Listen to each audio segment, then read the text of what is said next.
শুভ সন্ধ্যা বন্ধুরা। গতকাল ক্লার্কশিপ পরীক্ষার 4টে পার্টের যে প্রশ্নপত্র সেগুলো পাবলিক সার্ভিস কমিশন তাদের ওয়েবসাইটে আপলোড করেছে এবং আপলোড করার পর থেকে বহু পরীক্ষার্থী বারবার করে জিজ্ঞাসা করছেন যে তাহলে আমাদের কত নম্বর পেলে আমাদের এটার জন্য ভালো করে পড়া উচিত। আমি ফার্স্ট পার্টের প্রশ্নপত্রটা পুরো দেখে আমার চ্যানেলে অলরেডি আলোচনা করে দিয়েছি। সেকেন্ড, থার্ড এবং ফোর্থের প্রশ্নপত্র ওভারঅল দেখেছি। দেখার পর এবং তার পাশাপাশি 2019 সালের যে প্রশ্নপত্র সেটাকে রেখেছি। রাখার পর আমার যেটা স্পষ্টভাবে মনে হয়েছে যে এবছরের প্রশ্নপত্রের মান গত বছরের প্রশ্নপত্রের থেকে অনেক অনেক ওপরে। বিশেষ করে দুটো জায়গার প্রশ্নপত্রকে খুব তাৎপর্যপূর্ণ বলে মনে করা যায়। একটা হচ্ছে জেনারেল নলেজ আর একটা হচ্ছে ইংরেজি। ইংরেজির ক্ষেত্রে এবারে যে ধরনের প্রশ্নপত্র হয়েছে সেই ধরনের প্রশ্নপত্রগুলো গত বছরের রেসপেক্টে গত ক্লার্কশিপের রেসপেক্টে ভাবাই যেত না। পরীক্ষার্থী যারা মোটামুটি পিওয়াইকিউ সলভ করেন অনেক বেশি করে এবং পূর্ববর্তী বছরের উপর নির্ভর করেন, তারা এবছরের ইংরেজি প্রশ্নপত্রে গিয়ে একটা অবাক হয়ে যাবেন এবং এই ধরনের প্রশ্নপত্রের সম্মুখীন হবে, যেটা নিয়ে আমি আলাদা একটা এপিসোডই করবো যে ইংরেজিতে কিভাবে আর কি প্রশ্নপত্রগুলো পরিবর্তিত হয়েছে ক্লার্কশিপে। 2 নম্বর, যেটা আমি বারবার বলেছি যে ম্যাথামেটিক্সের ওপর লোকে আর কি খুব জোর দেয়। বিগত বছরের রেসপেক্টে যদি আপনারা দেখেন, এবার প্রত্যেকটা সেশনের ম্যাথামেটিক্সের কোশ্চেন পেপার বড় আছে, অনেক বড় বড় কোশ্চেন আছে যেগুলোতে অনেক কিছু ক্যালকুলেট করতে হবে এবং সেই সমস্ত কোশ্চেনগুলো যথেষ্ট টাইম কনজিউমিং হবে, যার ফলে করতে অনেকটা সময় লাগবে। আর একটা কথা, সেটা হচ্ছে কোশ্চেন পেপারের শেষের দিকে সেশনের শেষের দিকে যে সমস্ত শিফটগুলো রয়েছে সেই সমস্ত শিফটগুলোতে কিন্তু স্ট্যাটিক জিকের পরিমাণও যথেষ্ট কঠিন হয়ে গেছে। অর্থাৎ যে ধরনের স্ট্যাটিক জিকে মানুষ পড়ে গিয়ে পরীক্ষা দেয় তার থেকে স্ট্যাটিক জিকের কোশ্চেন পেপারও অনেকটাই হার্ড হয়েছে। ফলে এটা বলার কোনো অপেক্ষাই রাখে না আমরা যদি 4টে সেশনকে একটা জায়গাতে নিয়ে আসার চেষ্টা করি, যদিও সেটা অনেক ক্ষেত্রেই অসম্ভব হবে প্রশ্নপত্রের মধ্যে ডিফারেন্স থাকার কারণে। তাও বলা যাবে যে কোশ্চেনের লেভেল কিন্তু মডারেট টু হার্ডও নয়, বরং সব মিলিয়ে কোশ্চেনের লেভেল যেটা সেটা কিন্তু টাফ কোশ্চেন, একদম বলা যেতে পারে এর আগের বারের রেসপেক্টে। এরকম বহু পরীক্ষার্থী হয়তো প্রচুর পড়াশোনা করে ভালোভাবে পরীক্ষা দিয়েছেন এবং তারা অনেকেই আশা করেছিলেন যে 80 স্কোর করে যাবেন, কিন্তু তাদের অনেকের ক্ষেত্রেই নম্বর কিন্তু দেখা যাচ্ছে যে 70-এর নিচে। কেউ হয়তো আশা করে গেছিলেন যে তিনি 60-এ স্কোর করে যাবেন, তার কিন্তু নম্বর 55-এর নিচে নেমে যাচ্ছে।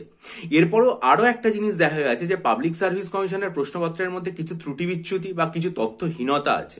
এখন সেই সমস্ত প্রশ্নপত্র যেগুলো রয়েছে সেগুলোতে তারা কিভাবে নম্বর দেবে বা পাবলিক সার্ভিস কমিশনের প্রদেয় যে অ্যান্সার সেগুলোতে অনেক সময় আর কি অ্যানোমালি থাকে, আমরা যা মনে করি তারা উত্তর নেয়, সেটাতে কিরকম ভাবে হবে, যেটা অ্যান্সার কি প্রকাশ পেলে জানা যাবে। সুতরাং এই সমস্ত কিছুর উপর নির্ভর করে কিন্তু নম্বরটা অনেকটাই আগের বারের থেকে কমবে। এক্ষেত্রে আরো একটা কথা বলে দেওয়া, সেটা হচ্ছে পাবলিক সার্ভিস কমিশনের শ্রদ্ধেয় যে স্যার, তিনি তার ইউটিউব চ্যানেলে বিভিন্ন পরীক্ষার্থীর প্রশ্নের উত্তর দিয়ে থাকেন। তিনি অত্যন্ত উচ্চপদস্থ অফিসার ছিলেন পাবলিক সার্ভিস কমিশনের, বর্তমানে তিনি রিটায়ার করেছেন।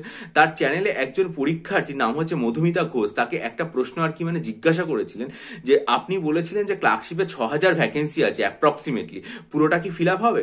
স্যার আজ থেকে একদিন আগে যে উত্তরটা দিয়েছেন কতটা তাৎপর্যপূর্ণ দেখুন। স্যার বলেছেন হয়তো আরো অনেক বেশি ভ্যাকেন্সি আছে এবং পুরোটাই ফিল আপ হওয়ার সম্ভাবনা।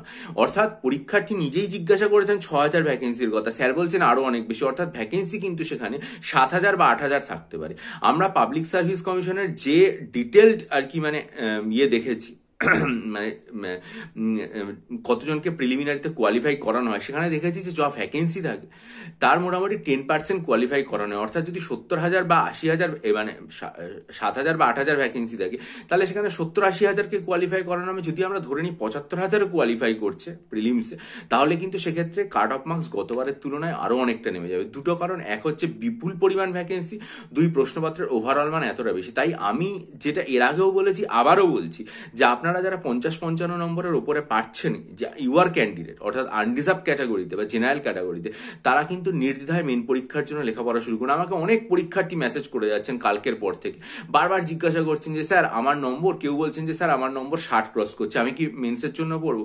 কেউ বলছেন স্যার আমার নম্বর 58 আসছে, আমি কি মেন্সের জন্য পড়বো? এরকম অনেকে আমাকে জিজ্ঞাসা করেছেন কালকে। তাদের সবাইকে আমি বলছি, আপনাদের নম্বর যদি 50-55-র উপরে চলে যাচ্ছে ক্লার্কশিপ পার্ট 1 পরীক্ষায়, তারা নির্দ্বিধায় মেন পরীক্ষার জন্য জন্য ডেসক্রিপটিভ রাইটিং এর প্রস্তুতি শুরু করুন, এতে কোনো ভুল নেই। এর একটা প্রধান কারণ হচ্ছে যে দেখুন, এটা একটা বিপক্ষে যুক্তি অনেকে খাড়া করবে যে এরকম তো হতেই পারে যে 50 পেল সে আলটিমেটলি পরীক্ষায় চান্স পেল না। ঠিক একই রকম ভাবে আমিও একটা যুক্তি দিতে পারি যে WBCS মেন রিটেন পরীক্ষার যখন কাট অফ মার্কস আমরা অ্যানালিসিস করি তখন তো এরকম অনেকেই থাকে যে যে 890 পেয়েছে সে আলটিমেট পরীক্ষায় চাকরি পেল না, কিন্তু তাই বলে কি সে ইন্টারভিউর জন্য প্রস্তুতি নেবে না? সে তো ইন্টারভিউতে ডাক পাচ্ছে।